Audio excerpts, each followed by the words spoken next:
Hey, welcome to the Ethics Experts. If it's your first time joining us, welcome. And if you're a returning subscriber, hey, bestie, welcome to the coolest podcast in the world. This episode, I talked to Tipper X, aka Tom Hardin, who just is releasing a book called Wired on Wall Street.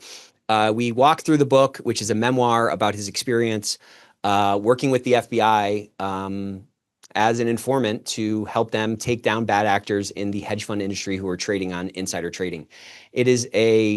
It's a really crazy story. He's a really interesting guy. And I think the lessons from it are things that we can all pull from as we're trying to build our own cultures of integrity, where the people inside of our organization are constantly, battling against, we all live in the gray, and there's so easy for human beings to rationalize things. And those things can sometimes create outsized risk for ourselves as individuals or for our organization. So pick up the book. Wired on Wall Street. Pre-orders are available now, and I hope you enjoy this episode. I think you're going to love it. Welcome to the Ethics Experts, where we're elevating ethics and compliance and HR to the strategic level it's supposed to be. Hey, Nick, how are you? Good, buddy. Good to see you. Good to see you too. How things? Things are good. How things with you? Good, yeah. Speaking calendar slows after Thanksgiving. I always speak at a few holiday parties in New York whenever all the employees are there, early December. So I go scare them and they have fun. Well, congrats on the book, man. It's really, thank you. It's really good. It's really better. It's like a really phenomenal book. So thank you. I don't know if you've written before or what. Maybe you have a nom de plume out there or something, but it was really like gripping. It's like a thriller kind of, and also very. I don't know. It felt very very authentic, very kind of transparent. You know what I mean? Like the journey. No, thank you. The journey you went through has been absolutely wild. I watched a couple of podcasts that you did. You've obviously been on the Ethicsverse a couple of times. I've gotten to know you a bit, but really hearing the details of your journey was, I don't know, man. Like I had chills multiple times reading that.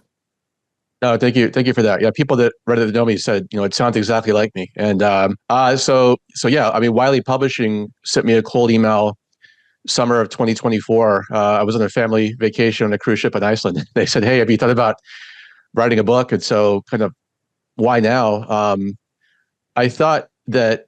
So I started speaking about my experience in 2016. So 8-9 years later, I thought I had sort of enough perspective to kind of put it all on the page. Not just the rise and the fall, but as you mentioned, sort of the comeback. Like when you blow yourself up, totally. When you do what I did in your 20s, when you're acting in isolation, when this is all like, how do you come back from that? And so my hope and with the book is that, I obviously wrote it. I have an ego. I hope it's a bestseller, but even beyond that, I wanted to, my crowd is the ENC crowd. So I wanted to have the insights in there, but not make it an ENC.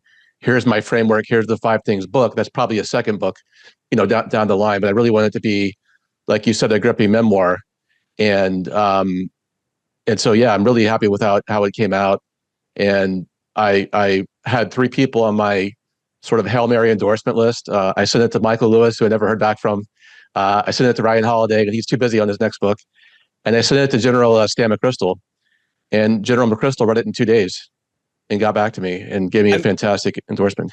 I don't doubt it. I mean, like I kind of couldn't put it down. I found myself kind of reading it in the nooks and crannies. And I don't know. Well, why don't we just kind of dive into it? Like maybe we can talk a little bit about the story, but what really resonated, so much of it resonated with me. The broad sort of strokes of it were you got into Wharton on I don't want to call it a Hail Mary because you totally earned that.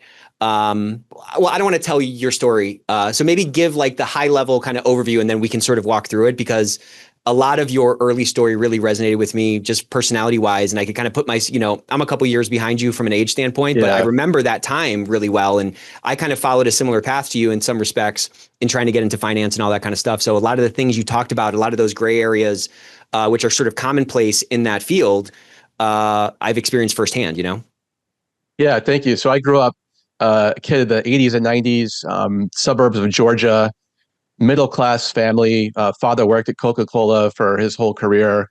Mother was a hard worker. She ran a childcare business at our home. So at one point she was watching after 12 kids and myself and my 2 brothers. So just really like hardworking parents. The work ethic was really off the charts, just trying to do all they could for myself and my two brothers. And I think from that, I wanted to be, as good as I could be. And so I tell a story when I was 7 or 8, my dad got us the World Book encyclopedias, and I read the whole thing over 2 years, cover to cover.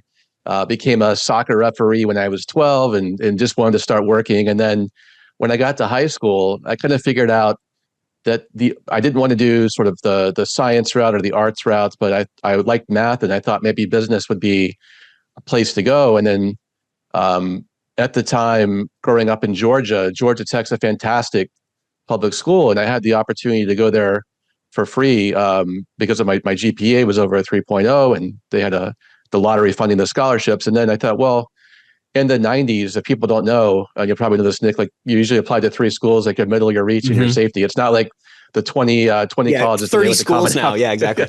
Exactly. So I had Emory and Georgia Tech, someone my middle and reach local schools. And I thought, well, what is the top kind of business school in the country? And before the internet, or right when the internet was started, I had heard of Wharton at UPenn, and I asked my guidance counselor, and she said, no, that's only an MBA school. And my dad really took charge. He said, no, we're going to go to the public library and find the U.S. News and World Report. And there it was. It's kind of my Hail Mary. And I wasn't a top kid in my class. I went to a really big public high school. I was in the top 10% barely. But I thought, you know what, I'm going to apply and do whatever I can to get in. I got waitlisted. And then kind of my first examples I can remember of my slippery slope was once I got waitlisted, I went to my teachers in school and said, I got to do anything I can to get in here. And so I tell a story in the book where my accounting teacher, she helped me invent the FBLA club, the Future Business Leaders Club at my school. And there was one person, I became the president. And so I would send updates to Penn every week with these sort of like small accomplishments. And I think I just sort of berated the admissions officer every Sunday with an email. My first emails I ever sent in 1995. And then eventually they let me off the wait list. So there was this sort of drive to achieve, to do whatever it took to achieve, and to kind of like see where I could go with myself. Are you, what's your birth order? I'm the oldest. So I'm the oldest of 3 brothers. So I'm the oldest also. I knew I liked something about you. Yeah. I find like a lot of oldest, they are, competitors. Like they want to be the best. They want to live up to the standard. Parents go through their own kind of like Dunning-Kruger effect with kids. And they learn a lot on their oldest, This, when I was reading that section about, you kind of pulling out all these stops to get into Wharton, I candidly, and maybe this is a view of my own, I don't know. I didn't view that as a slippery slope. Candidly, I was like, this guy is solving for outcome. He set his eye on this goal, and he's going to kind of do whatever it takes to get in there. And I think there's usually with oldest, again, maybe I'm projecting or hoping, but like there's like a high level of tenacity with oldest that you sometimes don't see in middle children. Love all my middle children out here listening, of course. Love my middle child, of course. But there seems to be this different sort of drive. Does any of that kind of resonate with you? No, 100%. And I think maybe I said slippery slope. You're right. I think it was just willingness to try to achieve the outcome. And here's the outcome. How do I get there? And that totally resonates because you're setting the example for my 2 younger brothers. 100%. This is what I want to do. And then 3 years later, my middle brother says, I'm going to one up you and try to get into Harvard. And all of a sudden he's into Harvard. Like, wait a minute, let me bask in this for at least a few years. give me a break here. Yeah. But setting the example for the family. Yeah. Okay. So you get into, you talked about, you get into Wharton, you're kind of this fish out of water. You're this Southern guy chewing skull, and, among all these sort of upper crust people driving BMWs and, shopping at, I don't know, whatever, I don't know, Ralph Lauren or something. I guess that's high end to me. And you said something in the book where you said something like, everybody that I was competing against was like the best in their class. And like, I think you said something about, I was really impressed by the, you took college economics courses, and I would have probably walked into my economics course with like a little bit of swagger, like, dude, I already kind of took a college course, but then you got kind of a bad grade on, or, I think you said your first C since 6th grade or something like that. Talk to me a little bit about that sort of like reckoning you had, that you were kind of this fish out of water. You were in this new sort of world that maybe you weren't really exposed to, growing up in Georgia. Yeah, that's the way it was. I got there, everybody's sort of valedictorian, and I kind of felt a little bit like of an imposter, like an imposter syndrome, and there's kind of a bigger theme through the book of like not really feeling like I belong. Like I'm just Yeah. Tom from Georgia. I went on this freshman kind of trip for a few days into the like the woods to go camping, and for the first time in my life, I'm trying to dip school. I'm trying to be this guy from Georgia, and I'm gagging, making a fool of myself. And so I've been trying to put on kind of like, I'm not one of you. I'm from Georgia. I'm this guy that overshot and got here. And it kind of felt like an imposter when everybody sort of knew each other. A lot of people from the Northeast, so they all went to camp together. They're catching up.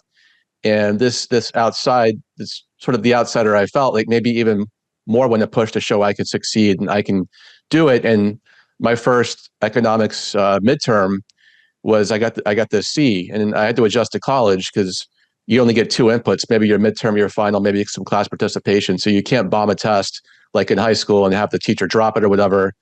Like it really counts. And so I got my first C, and I remember my dad said, "Hey, you got here, just graduate." That was the hardest part, but it really lit a fire in me. Okay, to figure out how do I study, how do I compete with these people at the highest level. Did you, I don't know, like the things that we run at least for me, like they change over time.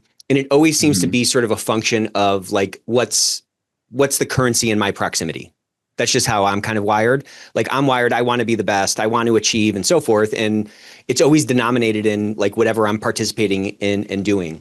For you, it seemed like, and again, I'm not trying to like project myself on you, although I might be doing that for the next hour here. But for you, did you like your currency? I mean, that was a very special thing that you got into Wharton.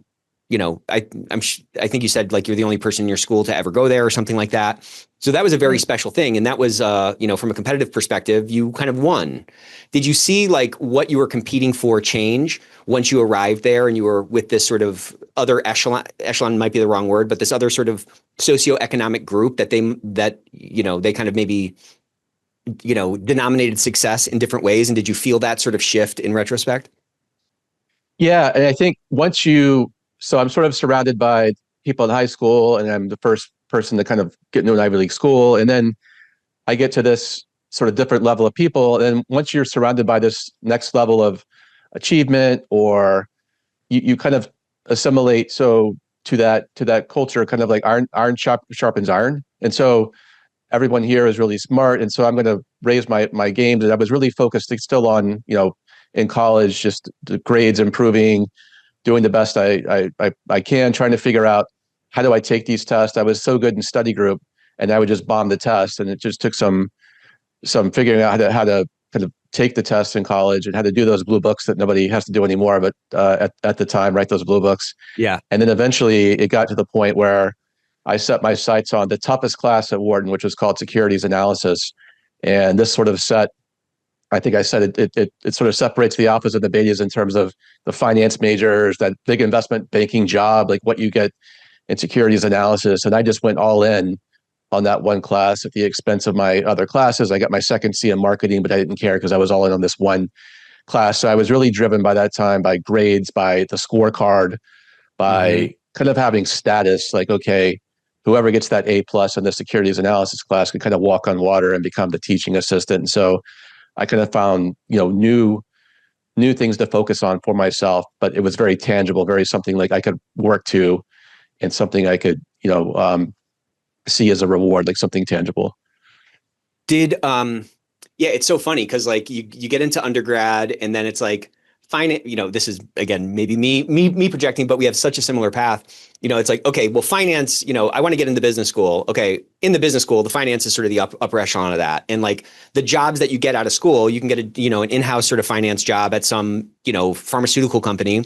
That's a very different sort of status job than an iBanking job. Those are the highly sought after jobs. And there wasn't, at least at the school I went to, there wasn't a lot of people getting hired into hedge funds at that time. But then it's like, then you get into finance and it's like, oh, okay, well, like this is actually like hedge fund is actually where it's at. And then you get into hedge funds and you're like, oh, dude, there's like 30 different types of hedge funds. this type of, this niche hedge fund these are the guys who really know what they're doing. And so it was interesting to kind of see that, maybe kind of reading between the lines, how that target keeps changing, but it seemed like you were always running after something.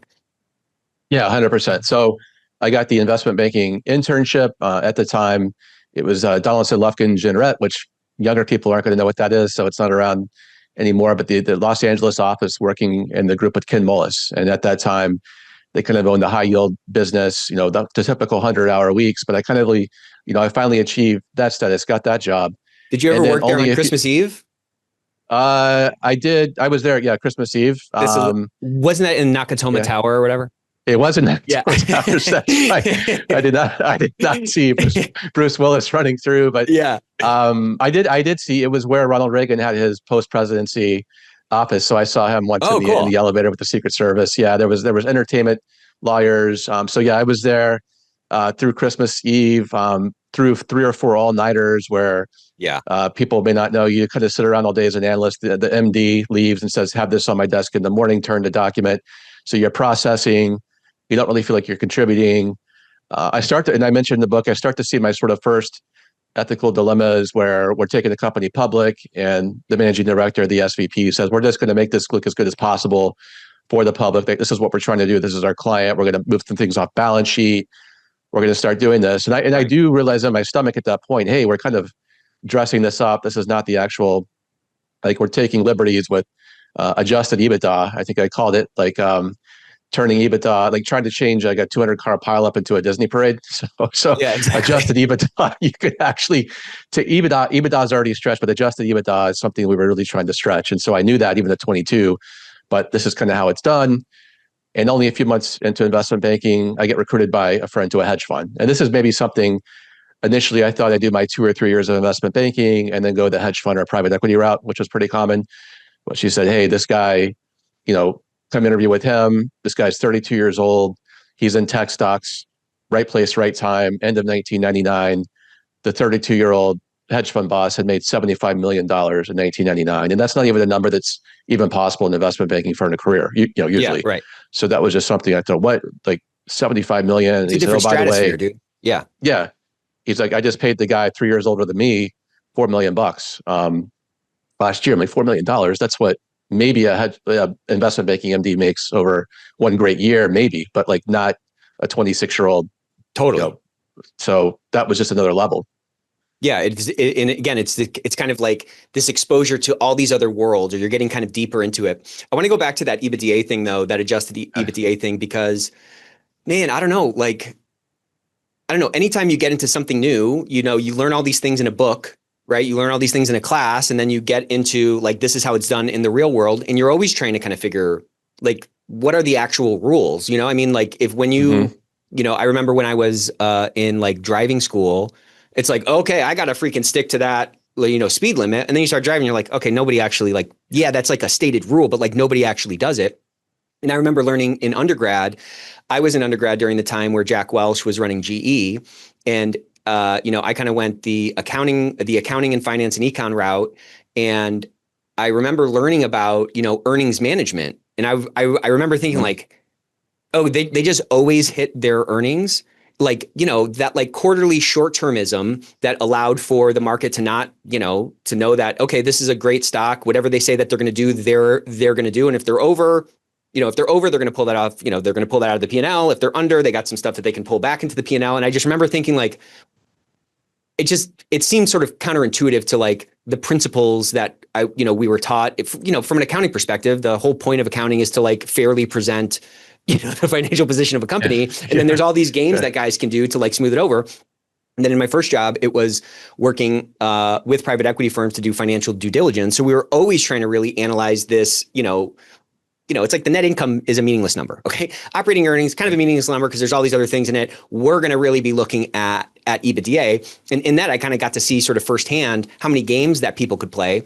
And I remember kind of feeling this is a little bit weird, but I guess this is the rules of the road. Okay, you can kind of go 7 miles over the speed limit. This is just kind of what the game is.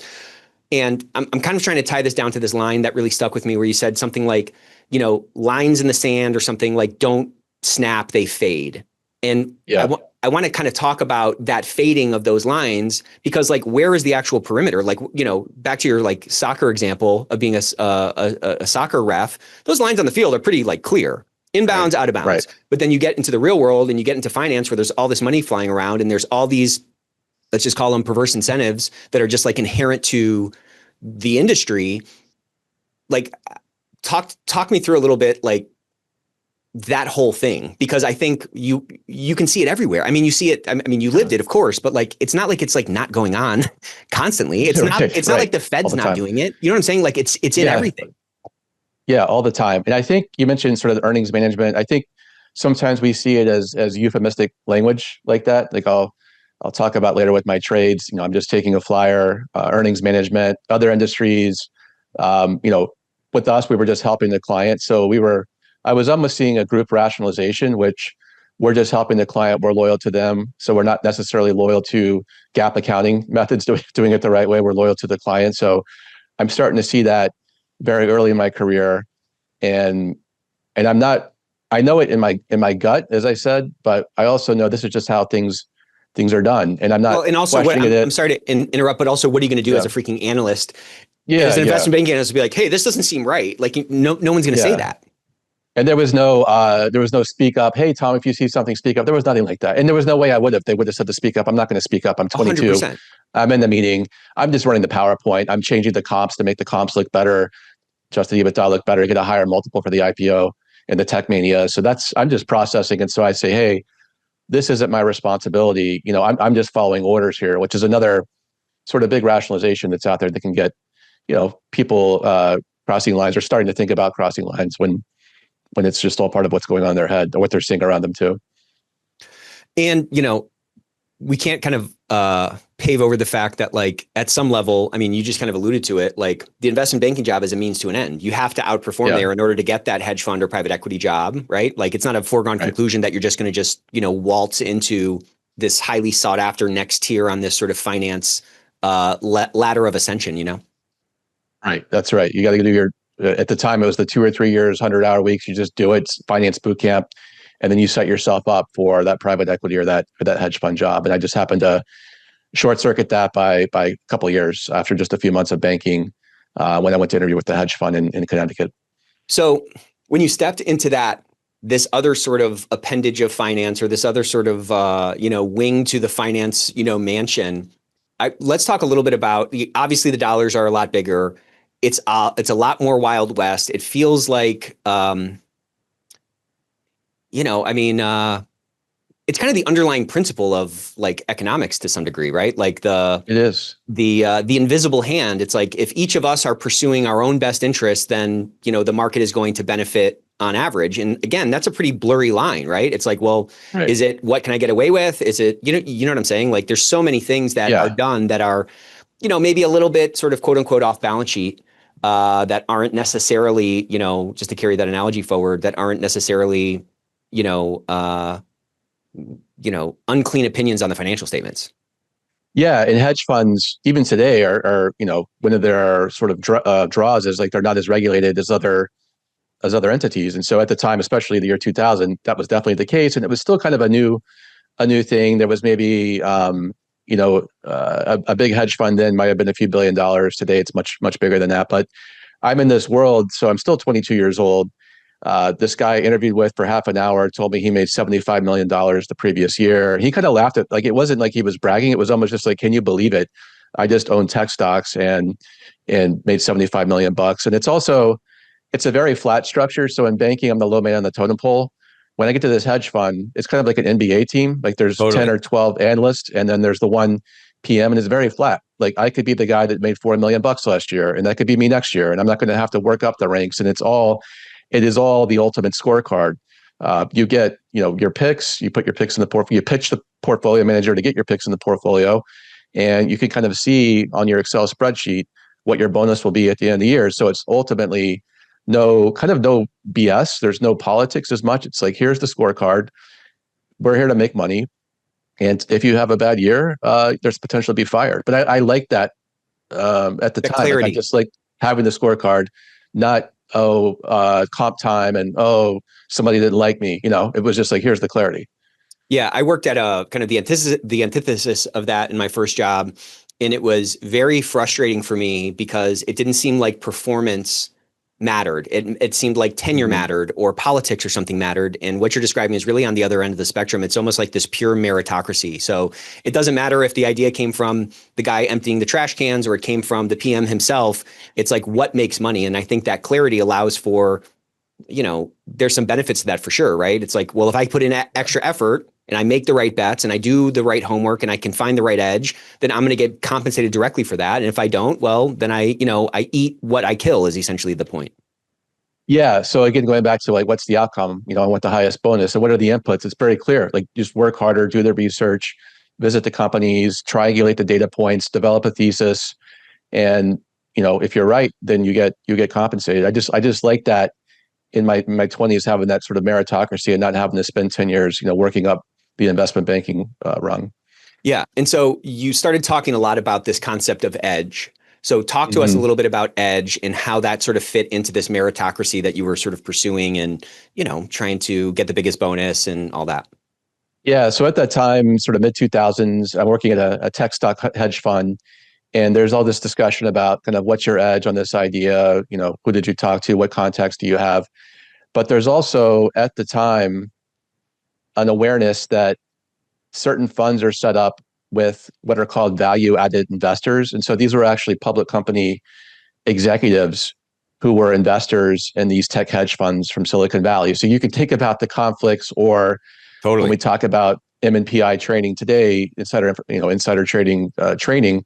Okay, if I have this set up and this executive wants this hedge fund to do well because he or she's invested in it, then when we have those conversations, where are the lines? And there was something that was when I started the business, there was something called regulation full disclosure that came in to the business, Reg FD, if people are familiar, where uh, now companies, if they say something that's new, they have to say it publicly at a conference or they have to disclose it. But at the time, that's not really Right. how it worked. And I remember my first boss, and I changed his name in the book because I don't, I'm talking about things that are pretty unethical. He would get a call from one of our public company CEOs who was an investor 4 times a year before the quarterly report.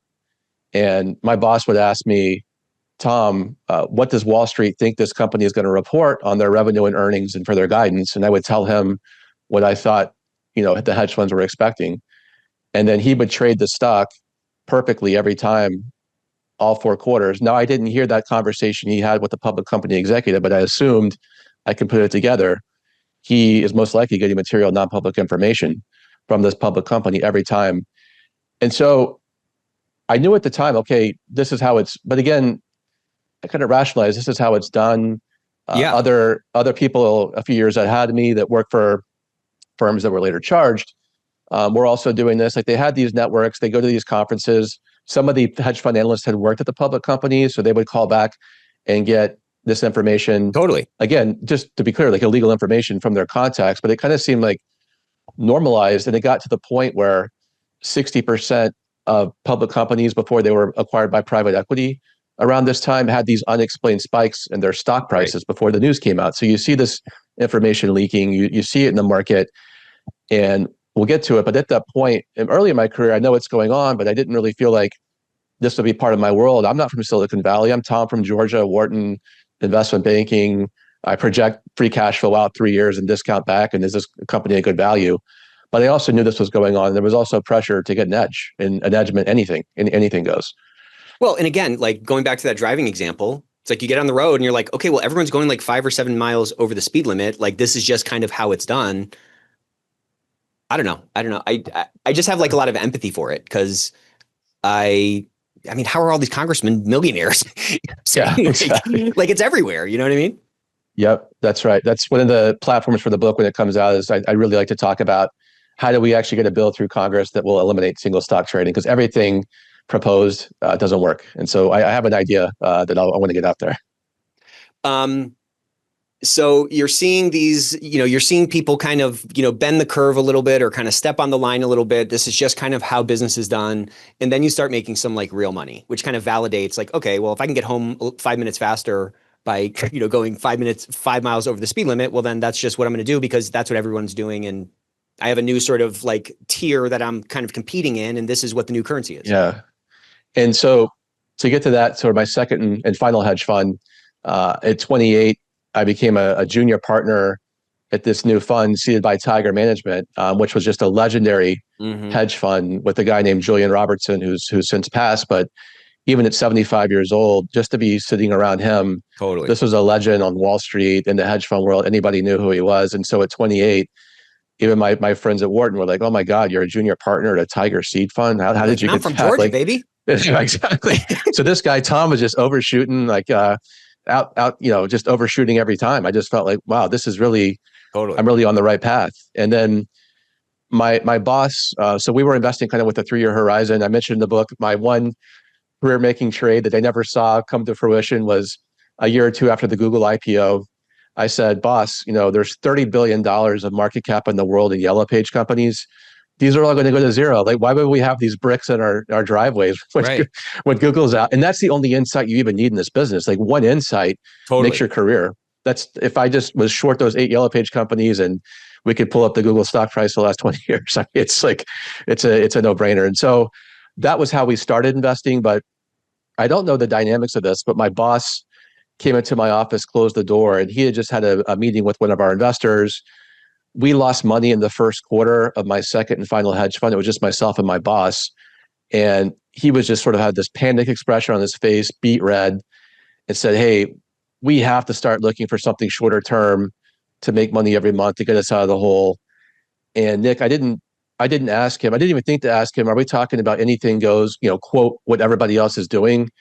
Or are we going to stay within the legal and ethical guardrails? It didn't even I wasn't even thinking about that. It was like, all right, anything goes. And so well, it's a solve for outcome business. Let's just be honest. Yeah, that's right. That's right. Yeah. And then there was a little bit of, I mentioned too today, sort of the ambiguity and like do what it takes, and me intentionally not trying to clarify that at all. Like maybe he would have snapped out of it. Of course, don't break the law, Tom, but I didn't ask him about that. And so a few more months goes by. I get a call from a woman who I describe in the book, who had worked for Rajaratnam, and she's like, you made me a lot of money over the last few years on some great ideas, Tom. I have something for you. And as I say in the book, it's a direct tip. It's this company, Kronos, is going to be acquired by a private equity company in a few weeks. Here's the date. Here's the price. Here's the private equity firm. And my stomach actually kind of turned. I didn't trade the stock that day because it sounds like illicit information, but I described sort of not having status in this business because I wasn't part of this group that was getting the information until that point. And when she calls me and the answers sort of to the test fall in my lap, I sort of use that analogy when I talk to students today. Like, it's in my lap, the answers to the test, I'm sitting on it, and I think, oh my God, this just happened to me. Like, now I'm part of this end group. And later that day, I'm talking to a friend outside my firm. He's losing money that month. We're talking, dude, are you hearing anything out there I could take a flyer on? So we called small positions taking a flyer. We called our insider trading small positions taking a flyer, that euphemistic language. And so I tell him, he tells his whole firm, the stock starts moving up every day, a week after I tell him. And again, I should have been feeling a little bit more risk here. Oh my God, I just tipped this guy inside information. I wasn't feeling that at all. It wasn't like I felt like I knew I crossed the line, but I wasn't worried about ever being caught. And then he calls me back a week later, are you in? And when the FBI first invited me to speak, they told me about the fraud triangle. Like, when an employee commits fraud, there's usually a need, there's an opportunity and a rationalization. And the opportunity at my company was I could buy this stock in my portfolio and not have to talk to the boss, as long as it was less than 1% of our assets. So there was no control there. There was no friction at all. Like, I just pulled up Excel, what is 0.9% in our portfolio of the stock, put the buy order in, and just putting the buy order in, that's when I actually committed securities fraud. And I didn't come to the office thinking, when can I commit securities fraud? It just sort of built up to that at that point. Yeah, the opportunity presented itself. The rationalization was already there. You've already kind of seen it 100 times. It's kind of this make or break situation. Do whatever you have to do. You've already kind of thrown the flyer out there. Yeah. I mean, it's just how it happens. It's like it's the slow cook of a frog, kind of. Yeah, that's right. It's the incrementalism. It's like the frog doesn't know they're dying when you turn it up very slowly. And my friend and his firm were going to make millions. The woman that called me was going to make millions. When she said her entire brokerage account was this, that did set off a little bit of a red flag for me. Like, oh God, like that doesn't sound great. So I'll just buy a small amount. Like I would never be targeted because if these people are making millions, I'm just going to play along. I had some FOMO. These guys are going to make money. We make thousands of trades a year. This is sort of the fact pattern of the next 3 trades. Like she calls me these small positions. The boss every time doesn't really ask me how I'm doing it. I'm helping the firm, so I'm helping our short-term goal. And so he's being willfully blind, obviously, to what I'm doing, not asking me questions, which actually further fuels my rationalizations because he's kind of, as I mentioned in the book, kind of my mentor, 15 years older, had the sort of connection to Tiger for us to be seated. And he's basically saying, don't tell me how you're doing this, but this is helping us. So that further fuels me as the young professional, 28, 29-year-old Tom, like, okay, this isn't really a big deal. Yeah. And you're getting this sort of validation from this guy that you look up to, who's this sort of titan of industry, who came out of this extremely famous fund, this highly sought after, I think you call them the Tiger Cubs, right? Like the guys that came out of that fund, those are all titans, you know what I mean? And so if he's validating it, it's just more confirmation that, you can go kind of a couple miles over the speed limit, Yeah, that's right. That's right. It's just sort of normalized at my firm at that time. And over 7 months, it would happen 4 times, these tips and trades, and nobody calling me out. There was no compliance coming down, checking me. Hey, there was no trade monitoring. It was just sort of like it was there. There was no guardrail at all with the control to maybe even stop and think, hey, have you read the policy? Or just sort of those nudges we see today in some of the trainings or some of the controls that are set up. There was nothing like that. And you mentioned this concept of mosaic theory. So for those of us, or for the listeners who don't know what that is, let's talk a little bit about that. And I want to kind of draw the distinction between material non-public information and immaterial non-public information. Sure. And how easy that, I mean, that's a very easy thing to rationalize. Let's just, 100%. So the idea with mosaic theory, and this is the defense that the most famous guy I mentioned in the book that was charged, Raj Rajaratnam, he tried to use at trial where he was getting inside information, illicit information, but was saying it was a small part of the mosaic. And there is a real gray area here because information is illegal if it's material. So if it were public, would it move the stock price? That's one way to think about it. Is it non-public? That's usually pretty obvious. But today, like with everything out there, AI, Reddit, I mean, it gets a little bit more complicated, what is public and what's not. And then the third element, which in the US is part of the law, was the information, did somebody breach their fiduciary duty to their employer, right, or to their, I mentioned one of the guys who worked at Moody's, so this employee breached his duty to his employer. The third element of criminal insider trading is that breach of duty. And so that's the illegal part. But there's also the part where the mosaic theory you mentioned is I'm doing research all the time.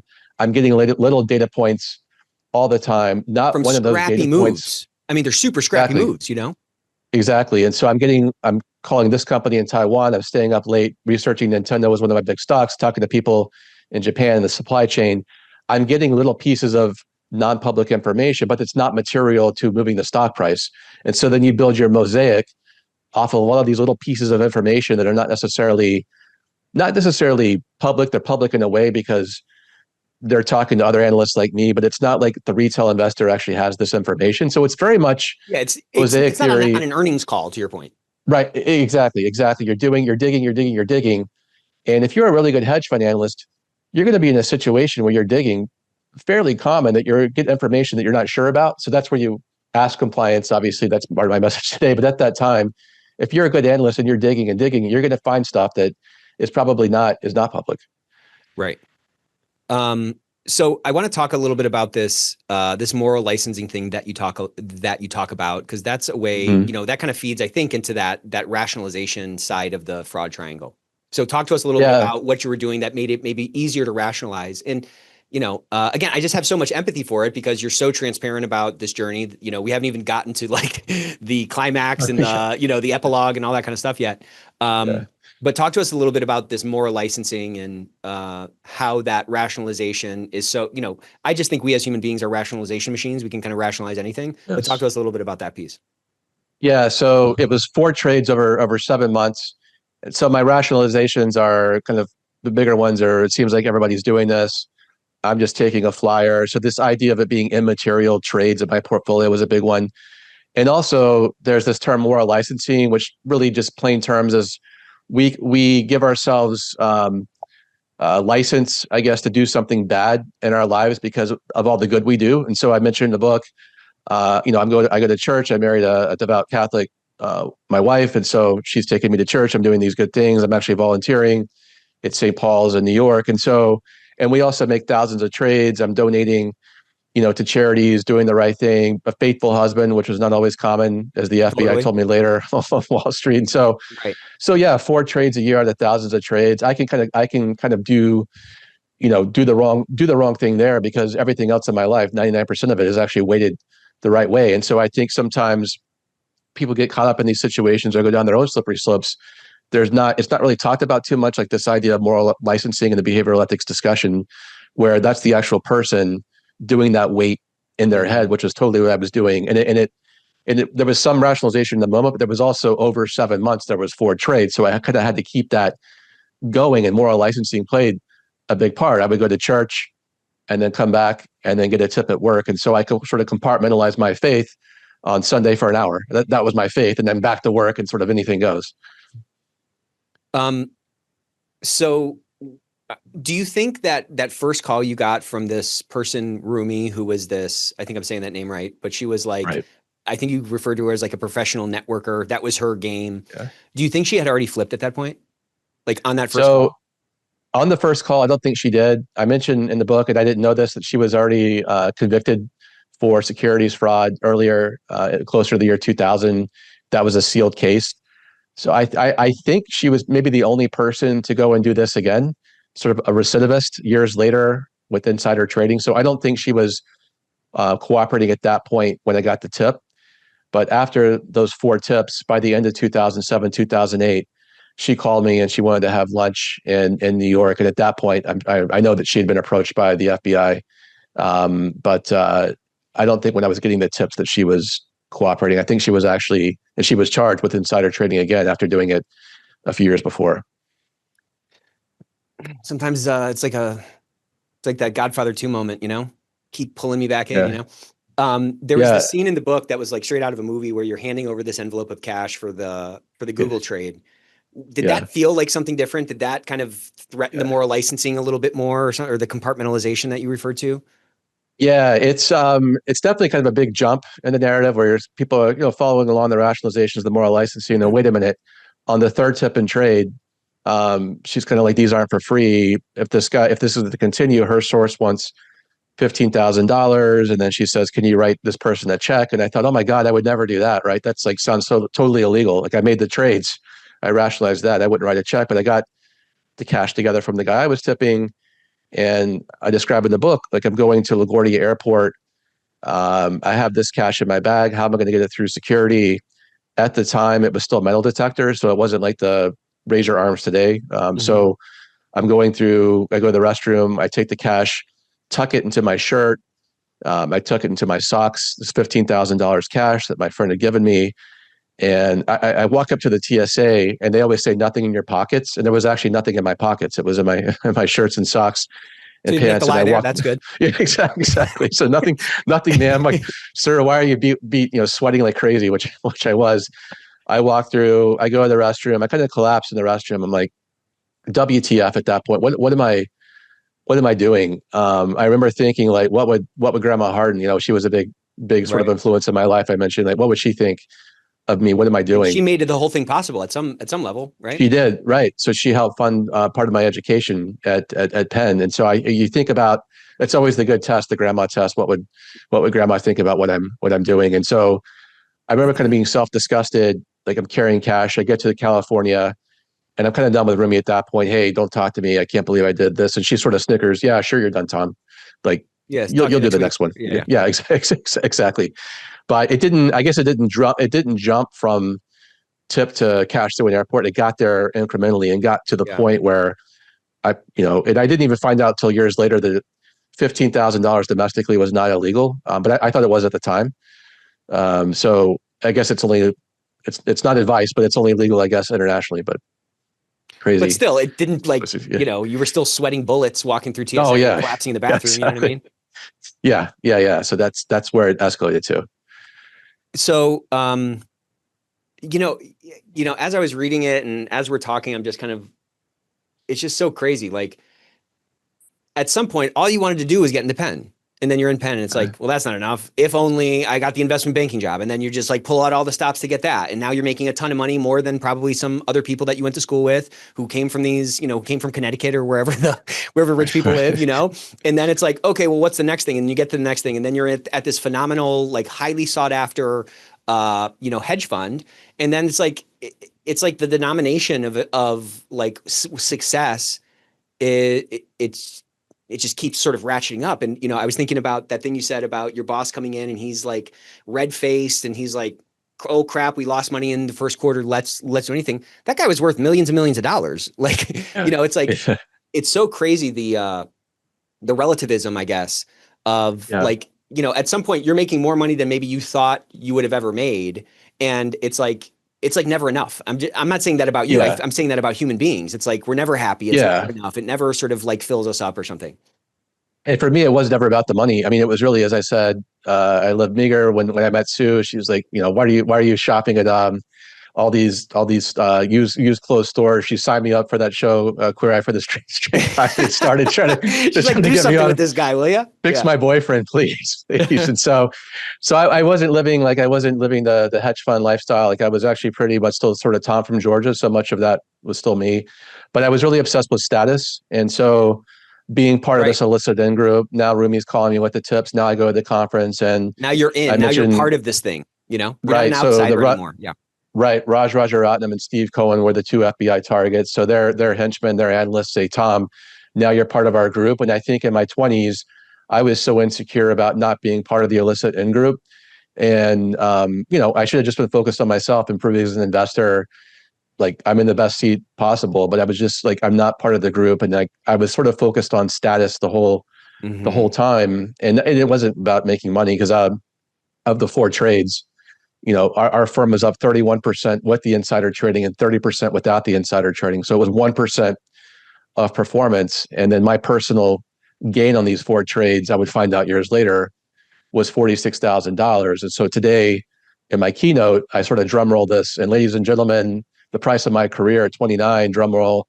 And then I have $46,000 hits the slide and the whole crowd always gasps. They're like, totally. That's not what I expected. I thought it would be 46 million. Like, no, that's a bad guy who would do that. Tom from Georgia, it's 46,000. Yeah. It's so interesting. I mean, that's such an interesting sort of like human piece of this whole thing. Because I think you talked about it in your first year, you made almost like $1 million, 750 or something as a bonus. And you were just blown away by it. And there you weren't on the phone with Rumi, like bringing money into an airport. You know what I'm saying? So like that pales in comparison to the benefit. But again, it wasn't about the money, to your point. It was about this other currency. It was the status. It was the acceptance. It was being part of this, as you call it, the illicit in-group. Yeah, illicit in-group. I mentioned early in my career, I knew this was going on. And I wrote sort of like, I'm looking through the clubhouse, trying to figure out the secret handshake, right? That was kind of Tom, early 20s, and then late 20s, I'm finally in this group. And going back to the discussion, like, no, I've achieved the next sort of rung in my life. Now I'm part of this illicit in group. Now what? Yeah. It's just a fascinating story. So then you get approached on the street by a couple of folks in black suits. Talk to us about that moment and what the next, couple of years look like. Cause talk about a Donnie Brasco thing, the movie Donnie Brasco. I mean, that's what I kept thinking about as I was reading it. I was like, it's a really hard thing that you did. Yeah. So November 2007 was the last trade. I have lunch with Rumi in January 2008. At that point, she's asking me about, hey, Tom, if you were asked about these trades, this was illicit information. So I don't know if she's wired up, but she's wired up. So July of 2008, 6:30 in the morning, middle of the financial crisis, I'm going to drop off some dry cleaning before getting a taxi to work. And I step out of the dry cleaner on the sidewalk, and I hear a voice behind me on a New York City sidewalk say, "Are you Thomas Covey Hardin?" And I mentioned in the book, when you're from the South, when you hear that, it's your mom that's about to whip your butt for doing something. So I turned around. It was not mom. Exactly. It was just like anybody watches an FBI show. It's almost exactly like that. The wallets come out, FBI come sit down with us. And even Nick, like on the street, I wasn't even confused about why they were there. Like I immediately knew, oh my God, like this is that. And so people always ask me today, why'd you go to a Wendy's? It was just happened to be there. It wasn't like, let's go find a Wendy's to sit down. It just happened to be next to the dry cleaner. Yeah. So we walk in. It's the most depressing situation. I talk about walking up the stairs. It's the breakfast. There's a homeless guy who's passed out upstairs. And then me and two FBI agents on the plastic booth, like the smell of the coffee and the bacon's going. And like, I'm just sitting there sweating. I'm sticking to this booth at the Wendy's. And the agent just lays it out, man. Hey, we know about your 4 trades. And to scare me, they said, hey, we knew, you were just down in Georgia visiting your baby nephew, Carter. I described that in the book. It was such a happy moment. I saw my grandma, my papa, and my They're family. So proud of you. Look how successful our boy is, Exactly. I'm an uncle now. And then I'm a godfather for Carter. And then 2 days later, I approached on the street. They knew I was already down there. And then they know about the trades. My first thought I mentioned is like, oh my God, my dad, my parents are going to kill me. Like that was my first thought. Like, of course they're going to be upset, but who thinks that first? It was just like instinctively what I thought. And then, oh my God, Sue's going to leave me. She had no idea. She was working at Lehman Brothers at the time. I mentioned it was just crazy. Mm-hmm. And then, she's going to leave. She didn't know about this. And I thought, holy crap, this might impact my career. Oh my God, I might be going to prison. So it was just sort of like that moment. And basically the FBI said I could help them build these cases in the industry. It would help me out. And I said, should I talk to a lawyer? And of course they said, we'll let you know when you can do that. And I remember the book, I said, that didn't feel like right for them to say, they'll let me know when I can talk to a lawyer. Sounds like everybody speeds. Yeah, exactly. So, but again, it's sort of like the FBI has to build the cases and they're going to have their own set of ethics. They're going to do what they got to do. Yep. They're going to do what they have to do. I'm a notch on their belt for their next path. And so I took for their own career progression, for their own in-group to try to get whatever, you know what I'm saying? Exactly. It's the full circle. And so I mentioned, they told me not to talk to anybody. I could only tell Sue, my wife. And I mentioned immediately, I went against that. A few hours later, I went to the office. I was late. I told my boss, hey, Sue was sick. And then I went to St. Patrick's there and lined up for that confession, which was a crazy moment because that was my second confession since going through the RCIA program to become a Catholic for marriage. I'm in this long line. I had gallows humor. Like, how many other guys in here were approached by the FBI this morning? Yeah, who else got pinched today? Like, exactly. and I close it. Forgive me, Father, but this happened this morning. And I start with my life story. I was a soccer referee in 12 years. He's like, get to the point, kid. And so I get to this, and he's like, hey, basically the penance was, if the FBI has given you a chance to clean up the industry, you should do it. And I mentioned in the book, now I should have talked to a lawyer. So, but I called the FBI and said, I want to meet, but I just talked to a priest. I know I violated what you said. And so the female agent was like, that's fine. You can talk to a priest, but I still had to tell Sue. And I waited till Friday after work. And again, she had worked at Lehman. She was in. So that was Tuesday to Friday. You were just kind of carrying this? Yeah. So I was carrying this. I mentioned like that night, I didn't want to see her that night. So I waited. I was working on my Asia stocks, stayed late. And I just walked around Central Park. I sat down there at the bench. The horses are going by. Everybody's having their normal lives. They're having their dinners. They're, tourists. They're having fun, taking pictures on the horse carriages at Central Park. And I'm just sitting there like, how do I even go home? I don't want to go home while she's awake. And so I walk in, she's asleep. I can't sleep. I probably a panic attack. Like I go to the bathroom, and this our little 1-bedroom apartment. I'm splashing water on my face. And then I wake up. I don't sleep, so I get to work before she wakes up. And then she sees like my entire side of the bed is totally soaked. She's like, what's going on? Texting me, I'm fine, but I'm just working late. I'm working hard. And then that was Wednesday, Thursday, and then Friday after work. Our routine was always, how was your week? We live in the week, young couple. We watched that show, The OC. So that was our sort of Friday routine, and go out and get dinner and have fun in New York before kids. Yeah. And then so Friday after work, I said, let me go first. I have something to tell you. I sat her down and I told her everything. Like? What was that like? So I wasn't sure how she would take it. I wasn't sure if she would kick me out or if she would just leave and go home to, she lived in New Jersey. If she was going to go stay with her parents in New Jersey. When I said this, I really wasn't sure, but I couldn't get through the weekend holding it in. She was going to ask me what's wrong, and I couldn't lie to her. And so I said, Tuesday morning, this happened. And I remember I accepted responsibility with her. I'm like, yeah, and I made these 4 trades, and I think they're giving me a chance to clean up the industry. She paused. It felt like forever. She paused and she said, "Can you say it again?" And I said it again. I thought, "Oh my God, what's going to happen?" And then she basically took it in a way of saying, like, "Hey, you didn't do anything to hurt me." And as people will see in the book, I'm definitely not the hero of the story. And so it wasn't easy as I talk about, but she took it as well as she could that day. Mm-hmm. But I mentioned, I think like 85% of marriages eventually end when a spouse takes a felony. But that was it was a hard path because she had married me young. We got married young, but she married hopefully the future hedge fund manager, Yeah, not totally. the future FBI informant. So and we didn't have kids. So as far as like hoisting the sails and cutting the marriage out and getting it annulled, like, hey, I don't even know who you are. Like, I thought I was She could have done marrying that. Tom Yeah. from Georgia. She could have totally done that. And rightfully, I wouldn't have blamed her. Right. So we were just married 2 years and no kids. And, at And that look, part of our like life. nobody who's in finance is not pursuing some of these kinds of things, status, money, success, all those kinds of things. I mean, Right. she's working at Lehman Brothers, obviously right before the crash. So she's in this Yeah. world. So it's not like Yeah. she's like, I don't know, that vision of the hedge fund manager, she had a much clearer picture of that and what that must have meant for her.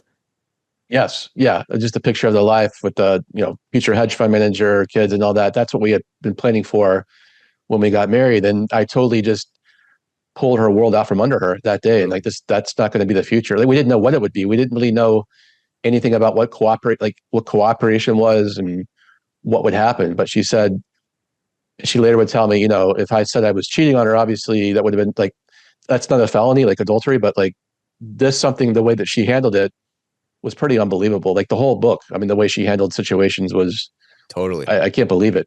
And the hardest part about writing the book was actually interviewing her about how she even got through this. I said, "What was it like for you?" And today she said, "Tom, thanks for asking. I was so consumed with myself, and Totally. I feel guilty about that."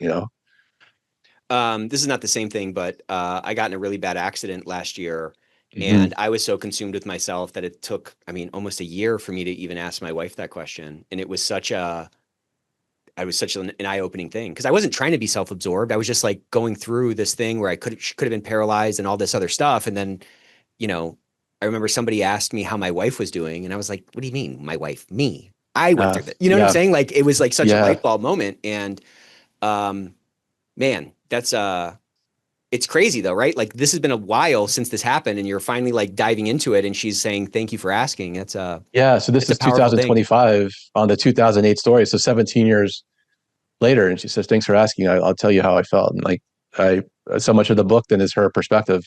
Yeah. Really, she sounds like a really amazing woman. You got very lucky on that one, huh? Yeah, I said I've made 4 bad choices. I made 1 very good choice. So, so you pretty much quickly talk to the priest, decide to, tell your wife, you decide to like work with them. Then this kicks off a whole nother kind of chapter, which is got to be like, it sounded so crazy, dude. Like that is like, you're undercover. You know what I'm saying? Like, every moment you're like, am I going to get found out by this group? You know what I mean? It's very, talk to me about like what that was like, what some of the most memorable, again, we don't have to read the whole book here, but like what some of the most memorable things were along that path and how you were able to kind of rationalize, sometimes has the wrong word, but like how you're able to kind of rationalize your way through it, Yeah. So I tell her Friday, she accepted as well as she can. So I say, "Hey, Monday, I'm going to meet with the FBI for lunch." I meet with them. They have this small piece of metal, and I think I mentioned in the book, it looks like a battery that would fit in our BlackBerry that we had at the time. Mm-hmm. And the FBI is like, "No, this is a body wire. Like you're going to have to actually help us build cases. It's going to help you out, Tom." And normally you would have to wear a wire on the person you tipped, right? Like that's probably a friend or somebody that you like. And so that guy had worn a wire on me. Rumi had worn a wire on me. And I'm like, "How do I help?" And then the FBI, they kind of gave me this open playing field and said, "Who are the worst actors?" And I said, "Well, you must know about this 48-year-old hedge fund manager in Silicon Valley. I call him in the book Mr. Silicon Valley. Or you must know about these other people." And they said, "Can you help us get to them?" And so I kind of thought, all right, I'll go to these conferences. I'll get meetings with these people through the analysts I know, meet with the hedge fund managers, kind of say, "Hey, it's 2008. It's a pretty good cover story. I'll probably be looking for a job." And I'm trying to get them into conversations about times they traded stocks with illicit material, non-public information. But I mentioned there was no training for this. I was kind of just thrown to the wolves Here, in a sense by the FBI. see Like what you can there was do. no, Yeah. there was no go to the academy and take informant training, or did you have informant training at Wharton? They didn't offer that. Was that part of ethics class? Maybe it should be. No. But so thrown to the wolves in these situations, and like you said, like I'm the first time I'm doing this, I'm sweating. There's a lot of me saying in the book, my hands were sweating, my heart was racing. When Sue read it, she's like, "You said this every chapter." Like it's true. Like I did that for years. Okay, yeah, exactly. And so I'm trying to get information from these hedge fund managers, and they're in a sense kind of onto me because I say, "Hey, nice to meet you," at the Starbucks where I met Mr. Silicon Valley, and then how do you get your information? I can help you. And of course, they're putting their guard up. Like, why is this guy who is this being guy? so aggressive about how I get my information? Yeah, you're like, and then the FBI, like they were not listening to it in the van outside, like people taking the movies, like with the surveillance van. They would listen to it later. And so it's also interesting. The FBI was always there at the Starbucks. I gave Starbucks a lot of press in the book. That's where a lot of the meetings were. And so I would wait for the target to leave, and then I would drop the recording device off with the FBI agent who's sipping their cold coffee, just trying to be normal. And then they would listen to it later. And in the beginning, they say, "Tom, you're doing such a terrible job." And I'd say, "Hey, it's my first time doing this." I'd start to push back. Like there was no training. And then one of the tips they gave me was like to be comfortable with the silence, which is kind of a negotiation tactic that I talk about later. I have my own framework for kind of like how to do this. And then I got comfortable asking the questions, being totally silent. And then I mentioned it usually took about 3 meetings: the initial meeting, the phone call, and then the in-person meeting. And by the 3rd meeting, the person would usually trust me enough or say enough that they would give me information. And the way I rationalize, people ask, "Well, didn't you think you were a rat, or how did you rationalize doing that?" And I was trying to protect 2 friends that I had tipped, who I thought were really good men, I knew from college. And the way I rationalized it was, I'm going to help the FBI with who I feel are the worst actors, in hopes that they wouldn't bring up my 2 friends who they also had mentioned in the first meeting at Wendy's. And so the way I thought about this was like, let me bring them who I thought were the worst actors, and maybe that'll, not that I'm a whistleblower, as I always say, I'm not a whistleblower, but just like maybe I'll help them out and spare the 2 guys that were also that I was close to. So it's it didn't seem like there was any like horse trading going on with the FBI. It's not like you're like, well, what am I going to get for this? It seemed like you were just like, okay, I'll kind of do whatever. Yeah.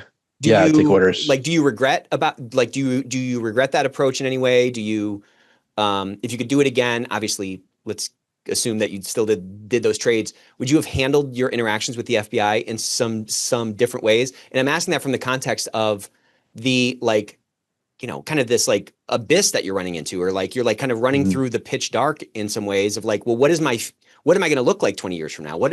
I've done all this work to put myself into a position to be financially secure, to provide I was on a great sort of career trajectory. You made a bunch of money. Like, were you thinking about that? Were you thinking about this from a self-preservation angle in any way, in terms of like, well, like, am I going to get to keep my money? Am I going to get to, like, what am I going to get for this? Yeah, when they approached me at the Wendy's, I thought, let me start making better decisions right now. And what would be the best decision I can make? It's probably to help them out. Now, if I could do it again, I would take their card and definitely talk to an attorney, because I waited 2 years to talk to an attorney. And he said, "Tom, how many times you wear a wire?" And I said, 48 times. And he's like, "Are you the target of this investigation?" I said, "No, I think it's Raj Rajaratnam." And he said, "They got a lot of flesh out of you." And so I would have definitely taken their card, talked to an attorney, and then maybe it's still cooperated. But then the weird thing is that, like, when I'm sentenced years later, the judge at sentencing says, "You cooperated for 2 years with no lawyer. Like, you were totally all in your cooperation. Why would I even consider sending you to prison?" And the Occupy Wall Street movement was very heavy then. Right. Throwing you the book could have been at the sacrificial lamb. Yeah. Right. For the whole financial crisis. Right. It could have been Tom Hardin. Yeah. And so she called that out to me, and basically my lawyer said, "Well, you saved 2 years of legal fees." Like, kind of like, okay. But by recommendation, I was not so much joking with the hedge funds in New York, but I'm like, hey, FBI still does sort of these fishing expeditions, and let's just assume hopefully you happen to be trading contemporaneously with another fund who had the information. Hopefully you didn't. You could still be approached on the street and they try to scare you. Take their card, let your general counsel know, and they'll find you, an attorney. But never, even if you're innocent, never talk. right? It's never. There's that movie, with the Olympic bomber I just watched on the plane last week in Atlanta, where they accused the guy who found the bomb at the Olympics, and it wasn't him. But Yeah. the way the FBI manipulated him, Richard something, which is very familiar with how they work with me. Yeah. Interesting. Interesting to see that on the screen and be like, oh wow, that's pretty good. Pretty good writing. Pretty good tactics. Yeah, exactly. So, I don't know. Maybe you should have kind of talked to a lawyer. If you did, maybe you would have gotten, a different sort of treatment. I mean, I like to think, at least in like my worldview, that you kind of reap what you sow. And like, it seemed like you really put a good faith effort into being like, okay, I'm, to what you said, like, I'm going to make the right decisions now going forward. And I like to, at least in the way I look at the world, I like to imagine that got you something, like, you weren't playing games with it. You were like, okay, fine. I got caught. Let me see what I can do here. Yeah, right. There was no horse trading, like you mentioned. Like, let me have some meetings with my attorney. It was sort of like, all right, I'm all in and helping you clean up the industry because I know it's going on. And it wasn't until that approach, like I look at it today, like the FBI did me a favor of stopping me on the street after 4 trades, because it probably would have continued if the tips kept coming in. And that's uncomfortable to say, but I think today they're like, all right, we're going to stop this guy, the $46,000. He's kind of a nobody. We'll scare him and see if we can use him. And so they did me a favor, stopping me then. And then it took that confrontation to be like, oh my God, my life is really, my priorities are totally out of whack. This moral licensing, like I'm not really recognizing it until that moment. And then they're giving me a chance to clean up the industry. I did feel, and they always played it to my patriotism. I mentioned the agent was like, you're doing such a good job for your country. And so I was like, oh, maybe I'm doing the right thing. Maybe I'll be like Frank Abagnale from Catch Me If You Can, like that movie. Like maybe I'll be an FBI consultant, which is kind of like how it kind of played out in a certain sense. But maybe that'll be me, or maybe I would play tricks with myself over the 2 years. Maybe they're going to drop the charges. Maybe there'll be no charges, or maybe they're going to hire me to work at the FBI. Like you just try to stay positive. Like this is all going to work out. Yeah. How do you get through it? And then I talked to the lawyer 2 years into it. It's like, they're not going to hire you and they're not going to drop the charges. They're going to use you until they can't. And then it got to the point where they wanted me to wire up on the 2 friends I thought I was protecting. And I feel that I just felt that was a code. Like I just couldn't cross. I had done so much. And they said, fine, we're done with you. Your name's coming out tomorrow. And so that was when Tipper X became. That's brutal. How brutal was that? I mean, what was that like? I mean, when I was reading about that being released in the journal, I mean, I don't know, man. It's just like, it seems so slimy kind of. Yeah. And to rewind, I guess the first arrest happened in the fall of 2009. So that's when Roger Otten was arrested. And then this is like kind of like like a year and a half after they stopped you on the street kind of. Yeah. So I'm a year and a half to my cooperation. I mentioned, like, I'm not really sure where this is going. I'm telling Sue, like, cause she's concerned about what's happening. And I say, I don't even know if they're building cases, what's happening. They're just telling me on to the next one. And then it was the week my first daughter, Molly, was born. I mentioned we were home. Sue's on maternity leave. We're up at 6 a.m. feeding Molly. And then the FBI agent says, turn on CNBC. 20 guys are in handcuffs. I'm like, oh, I recognize that guy. And then on the Wall Street Journal on my phone, it says Tipper X is in the middle of all this. And of course, they didn't tell me I was Tipper X. And I asked the FBI agent sort of in that chapter, like, yeah, you're Tipper X. And so there's this Tipper X guy for your name. I don't understand. So they didn't release my name at the time when I was Tipper X because I was still helping them. And then a few months later, once they wanted me to wear a wire on my 2 friends, that's where I drew the line. Then they said that was supposed to be my final cooperation. And because I didn't go forward with that, they were done with me. But I wish I would have had more time just to, like, as I said, telling my parents, telling other people in my life. I only had overnight to even tell that. So my brother worked. Because you were still kind of under that gag order from that first meeting. Just only my wife knew. So like we had to carry the kind of the secret for almost 2 years where only she knew. So we know we're going out to social functions, holidays with family. Tom, how's it going? The facade, Yeah. I can't find a job yet. By the way, I'm an undercover FBI informant, probably won't have a job. So Tipper X is out there. People don't really think it's me. I mean, they think it's bigger name people. That was in October 2009. So by January 2010, the FBI has used me as much as they can. Sue was just back to work. The hardest chapter to write was this one, where she's back to work on Monday, showing her colleagues pictures of the baby. And then Wednesday, I mentioned Tuesday night, Tipper X was leaked as Tom Hardin. And Wednesday, it's on the front page of the Wall Street Journal. And she was stoic the whole time, taking it well. And she comes home from work that day, and just the first time that she kind of lost it. Yeah. And she was crying. There was a really bad article from the New York Times just pulling in our family blog, mentioning Molly's name. And that really hurt her personally. And understandably, she took Molly from my arms and was crying and said, "I can't believe you did this to us." So right. It's hard to feel lower than that, as a man, they are in this only because of me. And so I think that was even a worse moment in a way than being approached by the FBI, like the personal consequences. Totally. Or even like the scary moment wearing money like through the airport. That was crazy in its own way, but actually seeing the people I hurt most.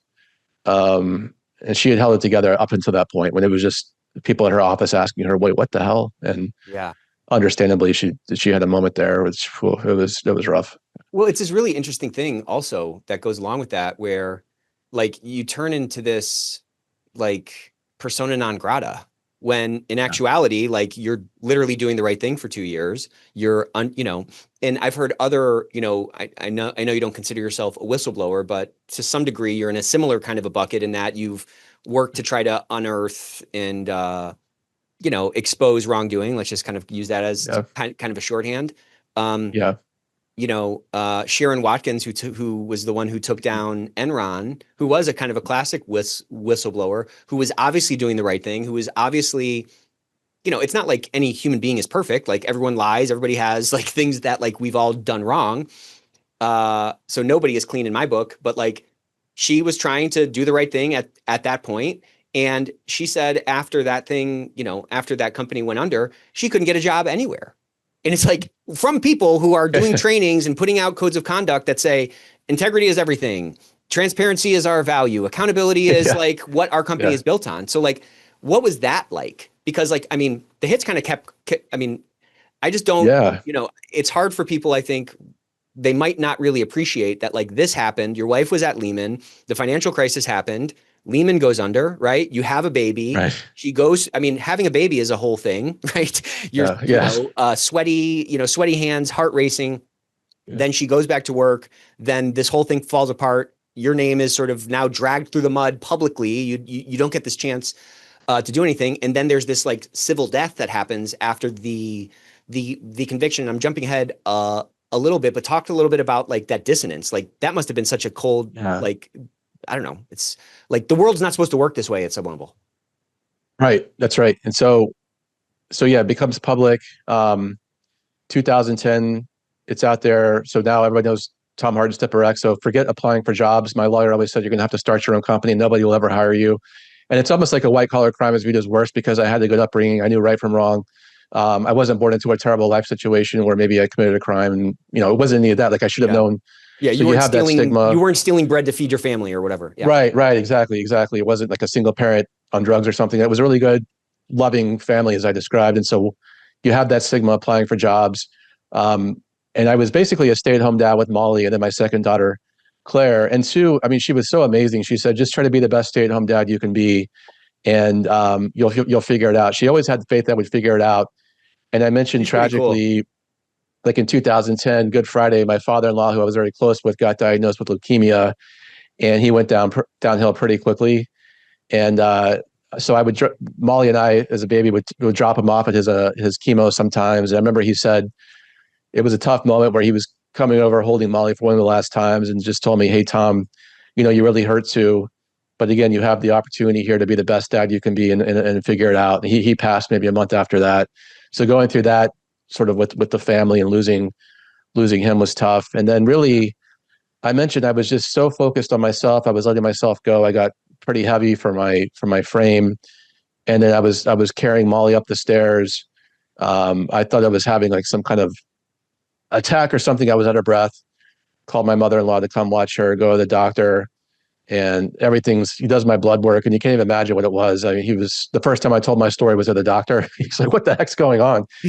And then I told Sue, and it's amazing. She signed me up for this 5K and at least got me the first sort of like step out of the shame was just, as I mentioned in the book, I really got into running almost too much. Like I was just running, lost a bunch of weight, which is great for my health, but also I was using running as just sort of a defense mechanism to not have to deal with actually what the heck am I going to do professionally? And so Mhm.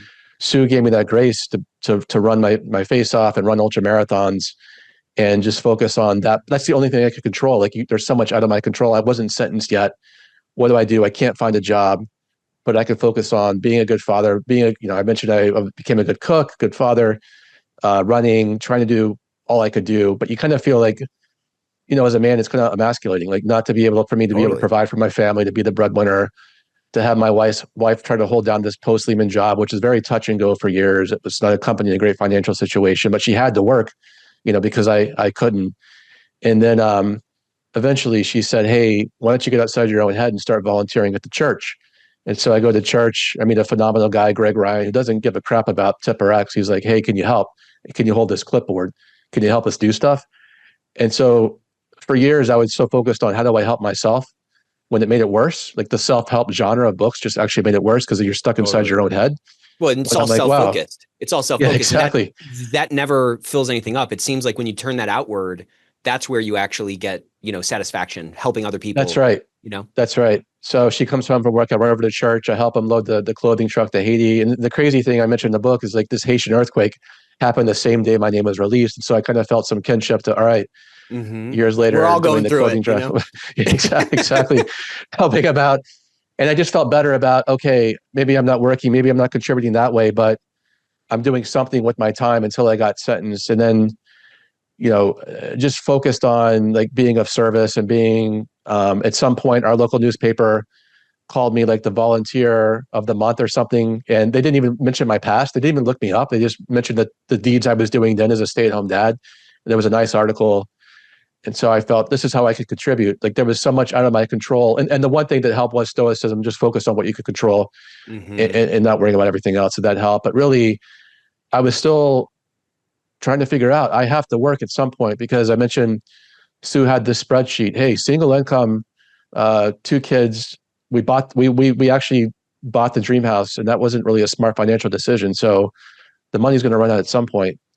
And then eventually, I got a phone call. I was sentenced to no prison because I helped out the FBI so much. And then a year after that, um, a month after that, actually, I was invited to be on my first ever podcast. So before Ethics Experts, I was on the Rich Roll podcast with Rich Roll about 10 years ago now. The first time I really told this story, and there was an FBI agent that heard that story and invited me to speak at the FBI in 2016. And I figured I had nothing to lose. Spoke at the FBI, and it was interesting. The agent said, this is all behavioral science. There's a fraud triangle. I'm like, I don't know any of this stuff. I'm just telling you, this is what I told myself Yeah. in my head. This is the opportunity. I didn't call it the opportunity. And they said, no, this is like, there's a whole framework here. There's like, you're not the only one, Tom, that actually has been through this. And it almost in a way made me feel better about myself. Like I was always dealing with shame and guilt. I mentioned like guilt as I did a bad thing, shame as I am a bad thing. Like I'm a terrible person. And so it kind of got me when I started speaking and sharing the story, like people would share with me their own trials and tribulations. And like, I'm not the only person going through something like this, or now 9 years into it, the number of people who have come up and said they had their own relative actually who went to prison or who went through something white collar justice impacted it's pretty big population. Totally. And so just hearing that, like I'm not the only one. But I mentioned in the book, speaking was easier said than done. It was a really slow start, just speaking at colleges for free, trying to get my reps in. How do I tell this story? And then there's a moment where I think I mentioned, I think I had made $3,000 speaking. And then Sue got a new job and she had to start commuting again. She was actually able to work from home or work from her childhood home before that was a thing, which was a great setup. And she comes home from work again. Second time I'd seen her in tears, and I can't do this. And I just thought at that moment, and I talk about in the book, like I'm always trying to climb mountains. And I'm like, hey, this is my next mountain. Like I have to somehow find a way to become a contributing sort of corporate trainer around these situations. And that's sort of my next mountain with this tarnished past. And like, I have to do this for her. And so I said, hey, you don't have to work anymore. And she's like, you're crazy. You've only made $3,000 speaking. I'm like, I'm going to figure it out. And so that's the first time I think I really took accountability I took accountability for my choices, but like, I'm going to have to like put the family on my back. I have to do this for myself and for them now with the two kids. So talk to me a little bit how you changed as a person. You mentioned stoicism. I don't think you can go from the weight you were at to running ultra marathons without, like, this is dramatic, of course, but like your DNA changing. Talk to me a little bit about Yes. how you're so different than the person that you were when you were 28, making all this money on this sort of hedge fund manager path. Yeah, I think the main thing that changed, and we all go through changes from our 20s to our 40s, I'm sure, but like not not caring all about. So, and in some ways, like Tom from Georgia is still who I am. In many ways, it's still sort of frugal and but not as focused nearly as much ever really on status. I try to check now in my head anytime I'm rationalizing anything because I talk about it every week. I try to catch myself in moments through life where I'm just sort of doing a gut check and I can feel it in my gut. Should I make that decision? So I'm much more, I don't know if it's risk averse, but just much more thoughtful and contemplative in my decisions. And I just don't care about the status anymore. We live in a great sort of middle class town in New Jersey where we're not trying to keep up with the Joneses. So that's really a good place to be. Like Free. I mentioned, you're just around good people. I mentioned in the book, you're the average of the 5 people you surround yourself with. So at that time, with Rumi Khan, I could have told you, 23-year-old Tom could have told you, of the 5 people, it's probably going to be her that's going to tip me eventually on information. I could have told you that at 23. And so that's kind of how I changed. But also a lot of it, I'm kind of the same person in many ways, not committing any more crimes, but there's something about just the context, the environment. And I think now as a father, to some degree, we all change when we go through this 20 years of life from 20s to 40s, but there's just that I don't really care about status or awards or, I don't care about having like a multi-million-dollar speaking business. I'm just happy to do it. I'm happy to have the opportunity to even do this. So I guess just the humility. I say, the first chapter, like one way to be humbled is actually to experience humiliation. And I think there's some truth to that. Yeah.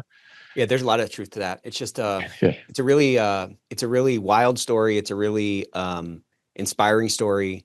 And it's a very like relatable story because I think everybody in every industry. I mean, we talked about the FBI, we talked about Congress, we spent a bunch of time talking about finance, we talked about accounting, like every industry, these sort of moral hazards exist and these gray lines that blur, that don't snap, to your point, early in the book, those are present.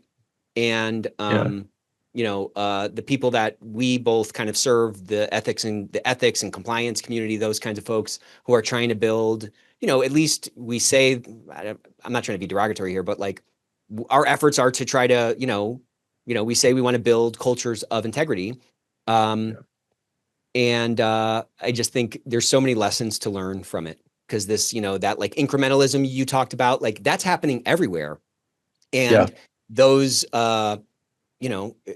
external pressures increase constantly, right? Like everybody is on this kind of treadmill or this like hamster wheel. These, economy changes, budgets get tight, pressures from bosses to hit numbers and all those dynamics are just like flowing around every single company, every single group of people constantly. So it's not like this, kind of to your point, it's not like you were, robbing banks and like burning down orphanages. Like this was just kind of this was 40K, you know what I mean?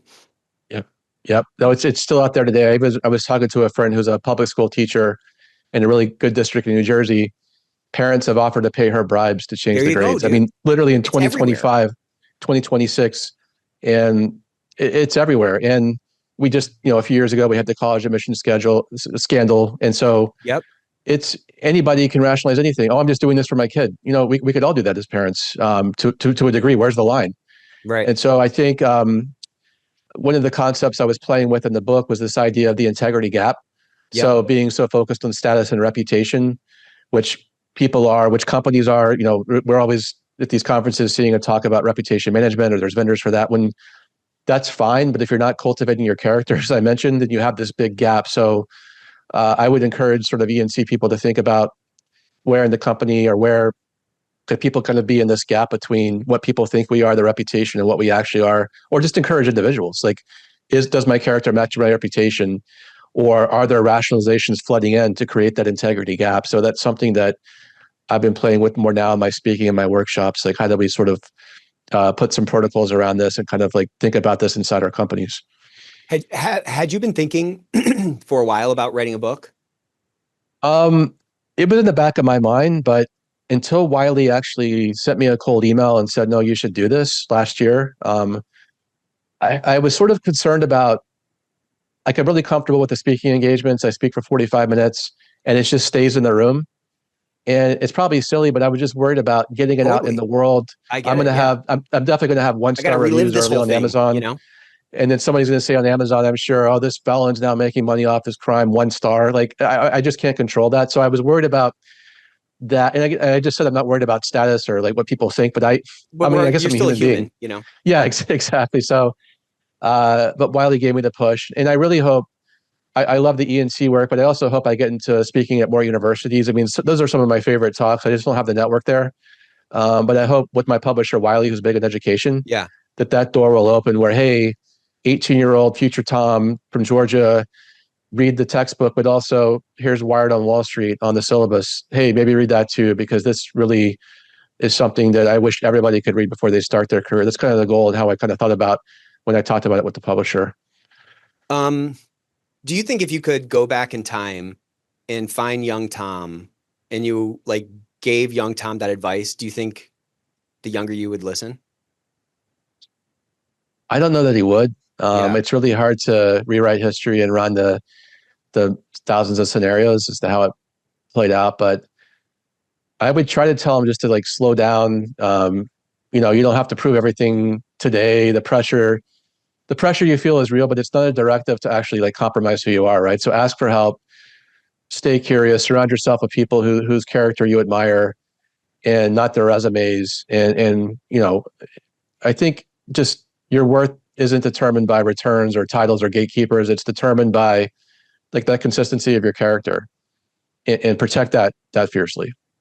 Yeah. So if he would listen, I'm not sure, but Well, I'm trying to listen to that because it's so easy to get caught up in keeping up with the Joneses, or you move to a new neighborhood, or you get a new job, or you got to hit those quarterly numbers, or all those things. It's very easy to kind of attach your self-worth or the currency, that kind of currency to this kind of performance or how you're viewed in the eyes of other people or your sense of security or whatever like that like true motivator at the core is.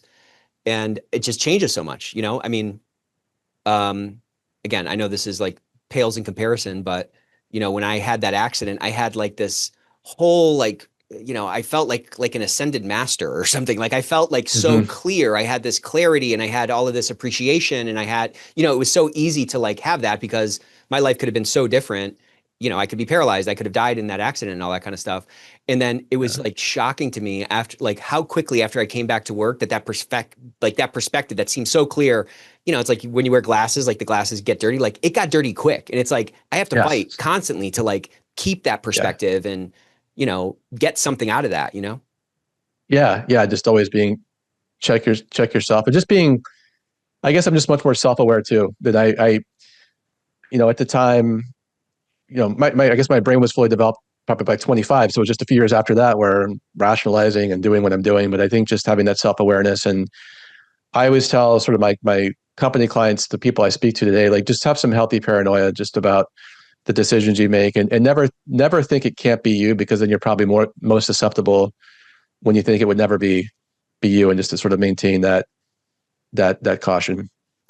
Well, man, thank you so much for running long. This was it's a really interesting story. It's a really inspiring story. The book is absolutely riveting. The book is called Wired on Wall Street. It's available now, and I'm going to promote it on our webinar. We have these weekly webinars, so I'm going to promote it there.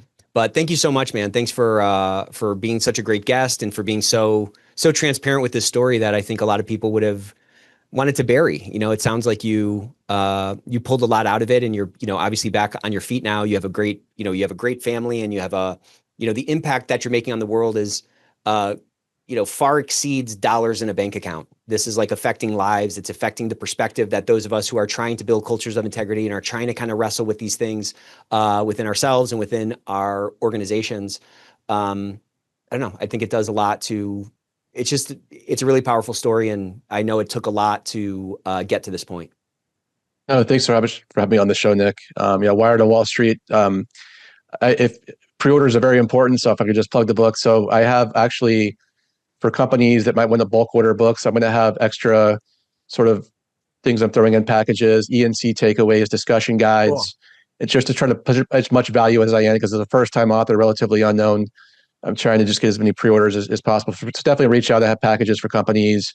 And so I'm excited to get it out in the world. But thanks again, Nick, for having me on. Yeah, man, this was great. We'll see you soon.